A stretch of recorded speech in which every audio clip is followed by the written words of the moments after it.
Back in Keeper's League, I decided to make a video challenging myself to get over 1 million damage with an underutilized off-meta weapon that cost 1 chaos. I used a weapon called Debian's Dirge, a two-handed axe that gives a ton of cold damage, and I used it on an Ice Crash Slayer using the Ice Bite support with big Frenzy Charge stacks for scaling ice damage. That build was very successful in what I was trying to achieve, and helped me learn a lot about the Ascendancy and how to scale damage, without using other people's build guides like I used to do when starting out on Path of Exile. When Mirage League launched, I decided I wanted to try this challenge again, so I've been playing as Guardian for the first time ever since the start of the new league because I wanted to see if I could bypass the nerfs to Overexertion and Autoexertion by using this Ascendancy node here, which gives us 50% increased mana reservation of skills.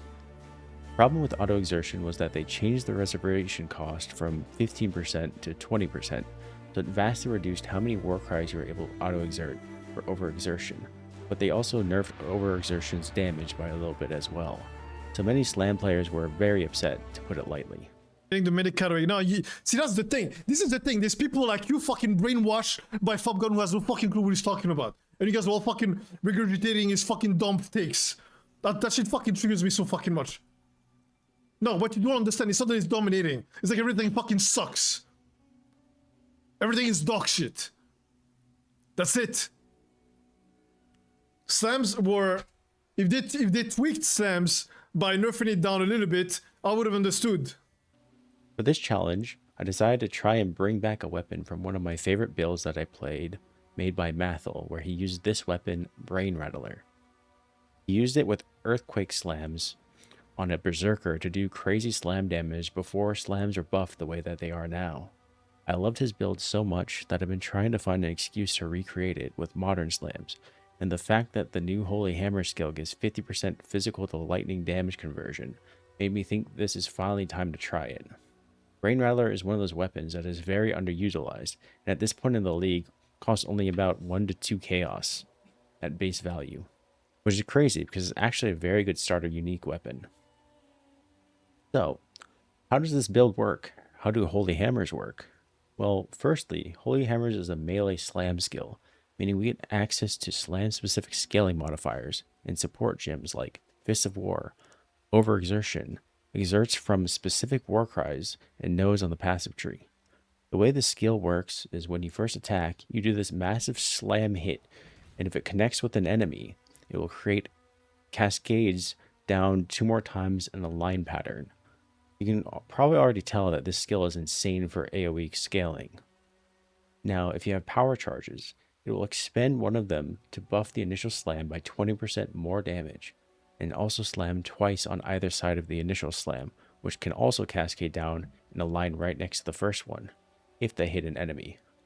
The initial slam deals the most damage, with the secondary slams and cascades doing less damage, about half as much according to Path of Building, but it's still very substantial. So that means we want to hit these specific points for our damage. Number 1, AoE. Now, I've been hearing from others that these areas of effect can overlap for massive shotgunning type damage, where we nearly double or even triple our damage output with correct positioning of the initial slam to get 2, 3, or even 4 overlapping AoEs to hit the same target.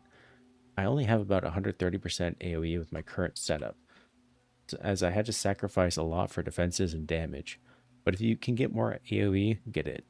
I'm pretty sure if you can manage to expend a power charge and then hit the enemy with the very far edge of the first slam radius at like the corner of the first slam, the first cascade as well as the secondary slam and cascade next to them will also overlap. It's really hard to tell with the visual design of the skill.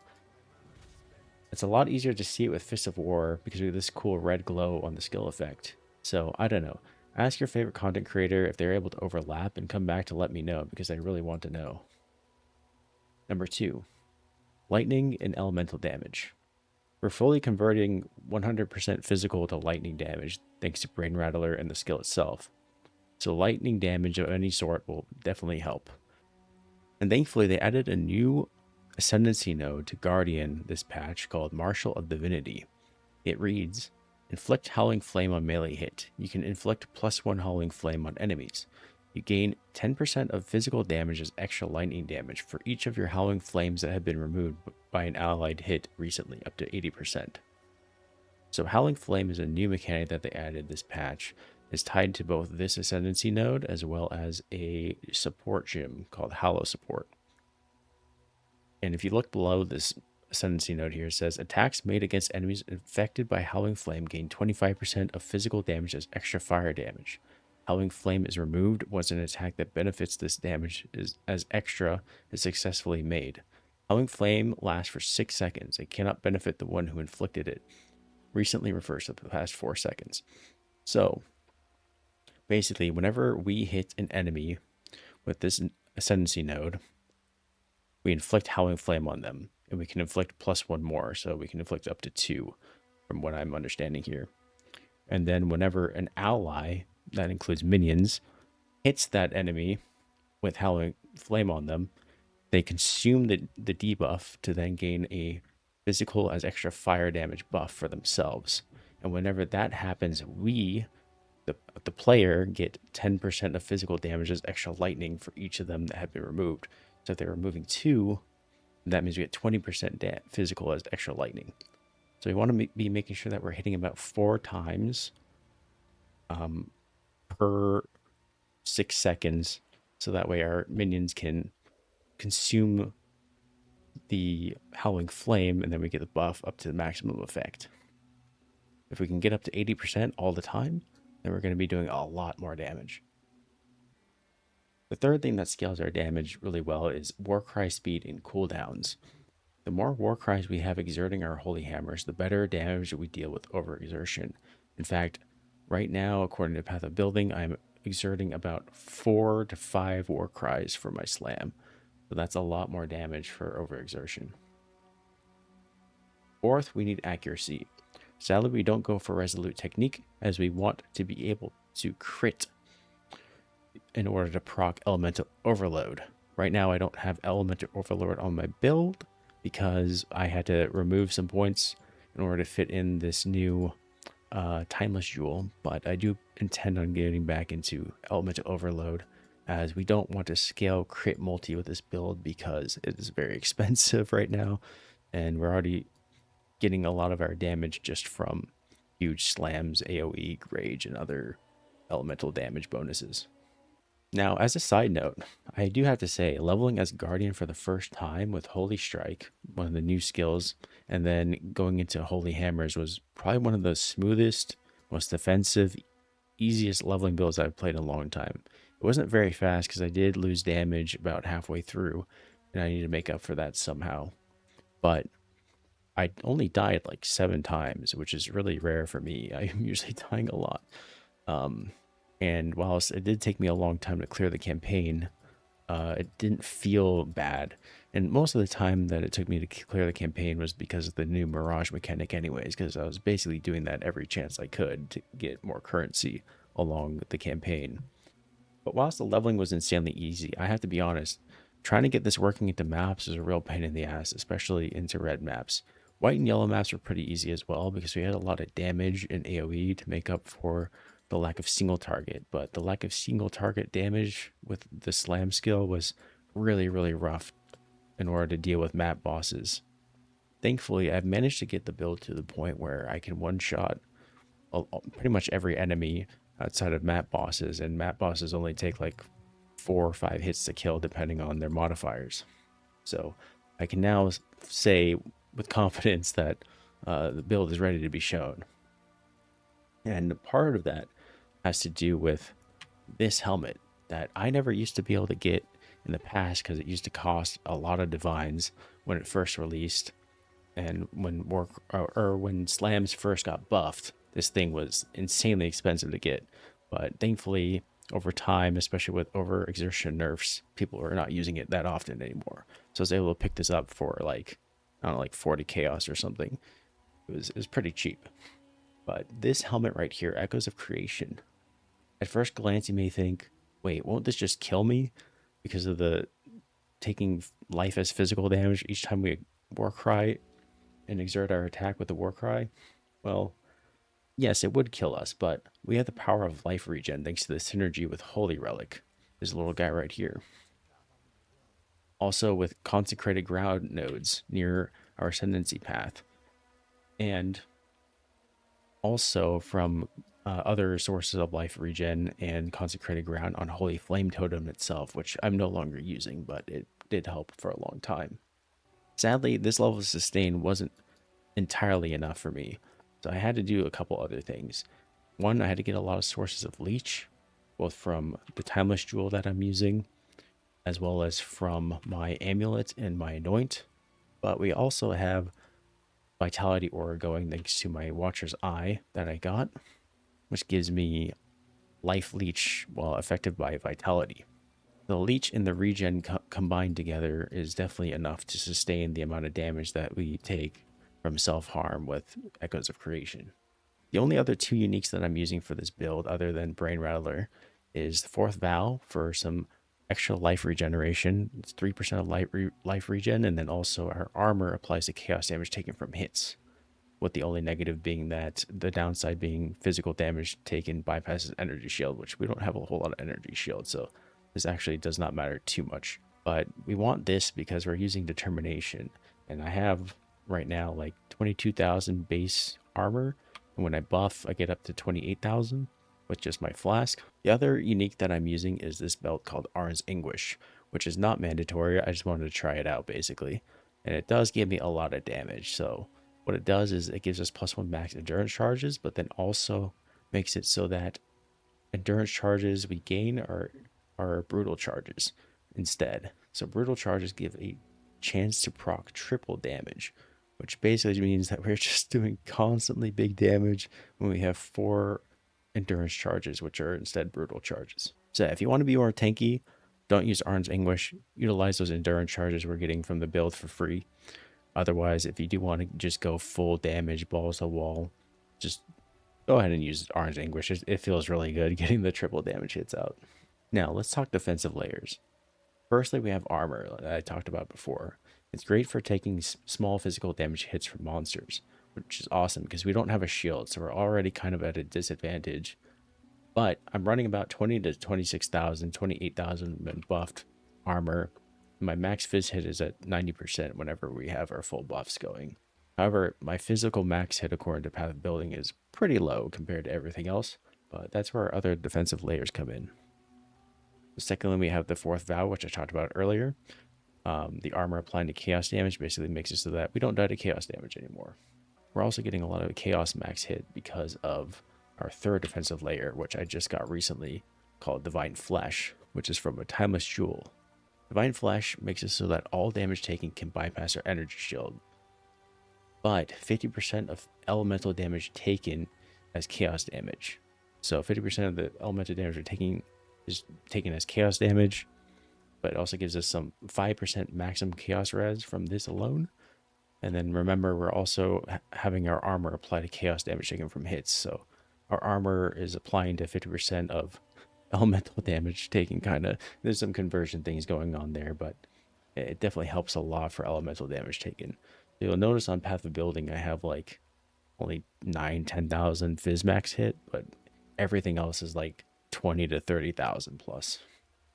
And then fourthly, we have our Sentinel from the Ascendancy node Radiant Crusade. It grants at level 20 Summon Sentinel of Radiance skill. 20% of damage from hits is taken from the Sentinels of Radiance's life before you. So it's kind of like a mind over matter type thing, except instead of 40% from mana, it's 20% from this guy.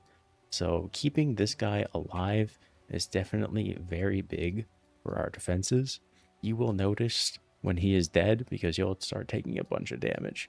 Make sure he's up because he's just free, like it's almost like having a free Fortify. But we also use Fortify for the build as another defensive layer. Make sure you use Fortify on your Slam support or on your Leap Slam. I couldn't fit it on Leap Slam currently, so it's on my main Slam skill. And fifth defensive layer is going to be cannot be stunned. If you stun, you die. Stun is bad. Make sure you get cannot be stunned in some way. But wait, we talked about endurance charges and power charges are needed for Holy Hammers, right? So how are we generating charges? Well, originally I was using this cluster, or sorry, this cluster on the passive tree over here called Disciple of the Forbidden for 8% chance to gain power charge on kill. Since I was basically blowing up entire screens of enemies, I was constantly generating power charges. However, it was really far away from where I wanted to be with the build. So I ended up grabbing a cluster jewel for Warcries, and it came with this modifier here, or this node here called Mob Mentality. Warcries have a 5% chance to grant endurance, frenzy, or power charge per power. And we gain 1 power per normal, 2 per magic, 10 for rares, and 20 for uniques. And players 5, but we don't care about that because we're solo, or I'm solo at least.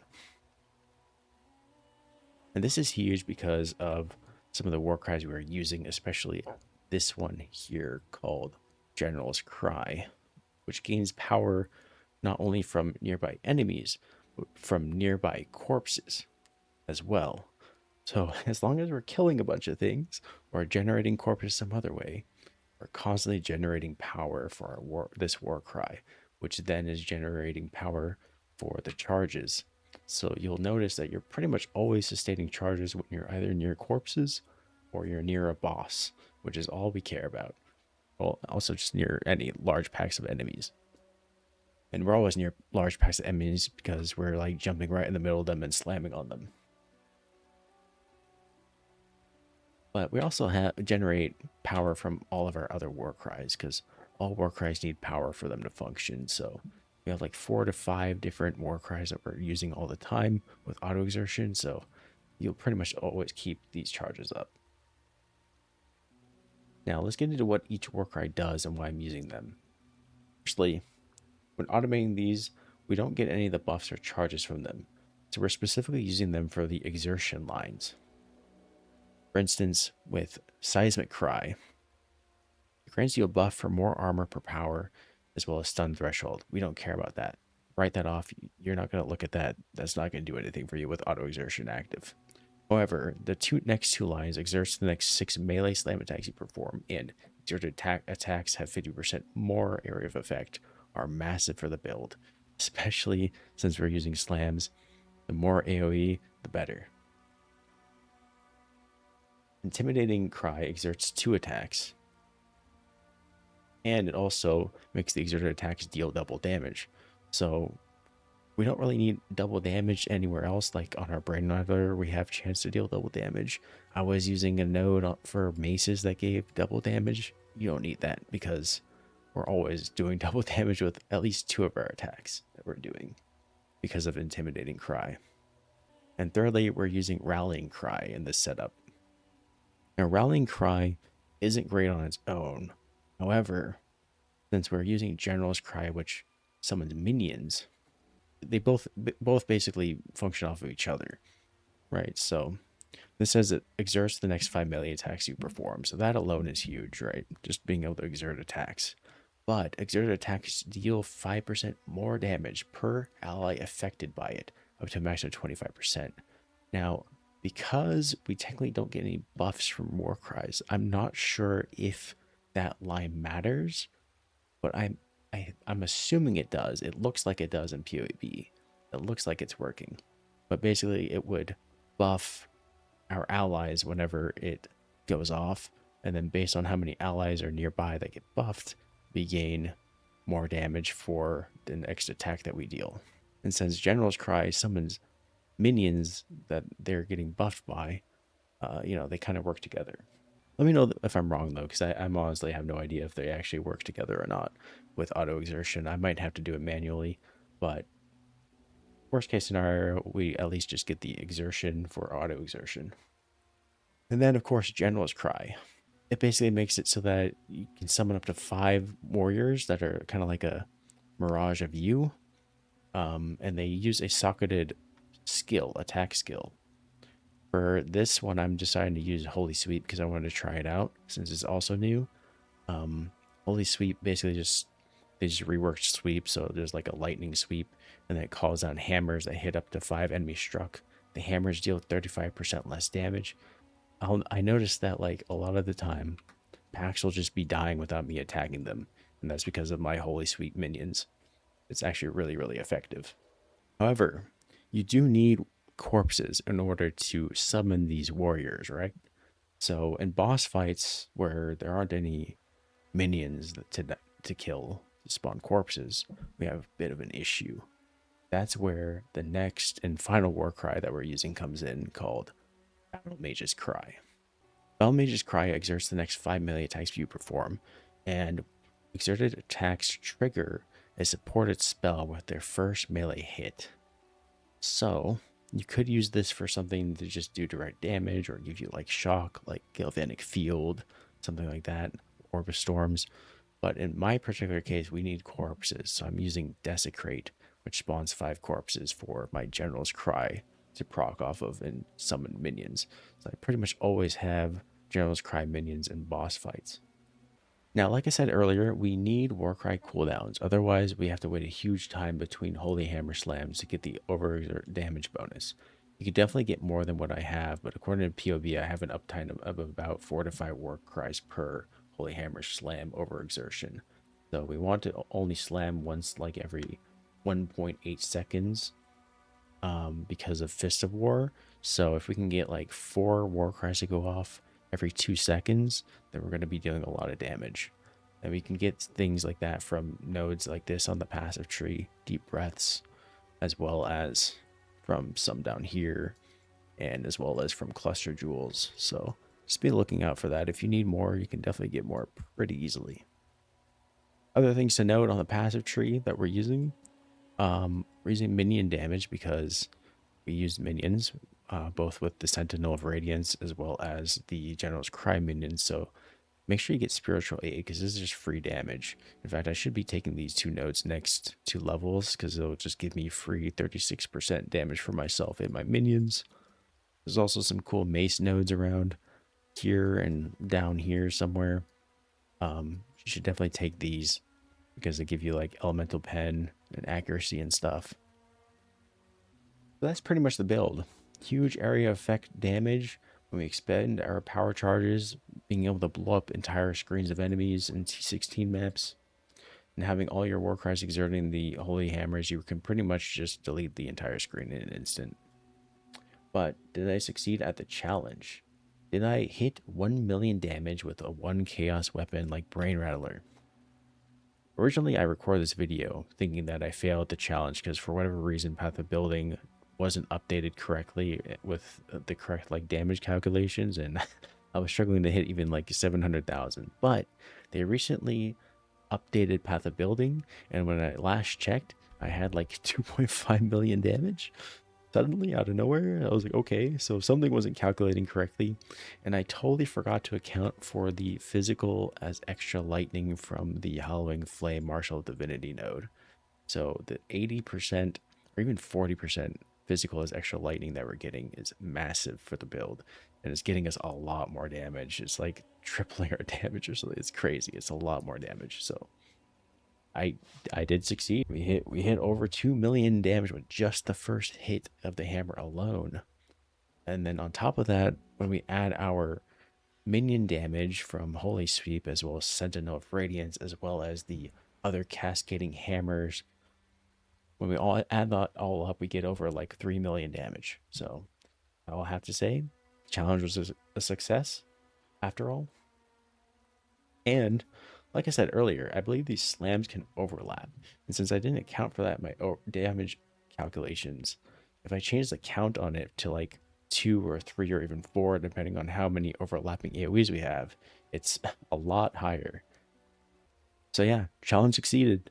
I may try to continue working on this build as it's fun to play, but I am getting very tired of melee slams already, and I want to move on to a new build idea that I've had for a while since Static Strike recently got buffed, where I can do Static Strike cast on crit with Lightning Conduit or something like the new Shock Nova skill for like a weird Auto Bomber Lightning spell hybrid build. I don't know how I'll make it work. I'm still figuring it out, but I have started it. We're at level 76 as an Ascendant. I'll post a video on YouTube if it works out, but I also stream Path of Exile on Twitch at twitch.tv/Rathanoob, so come by the stream to see for yourselves how it's going. Thanks for watching. Subscribe for more Path of Exile content, and be looking out for other gaming content as well. Check out some of my other videos on my channel, like this one about Diablo 2 versus D4 bad. Later.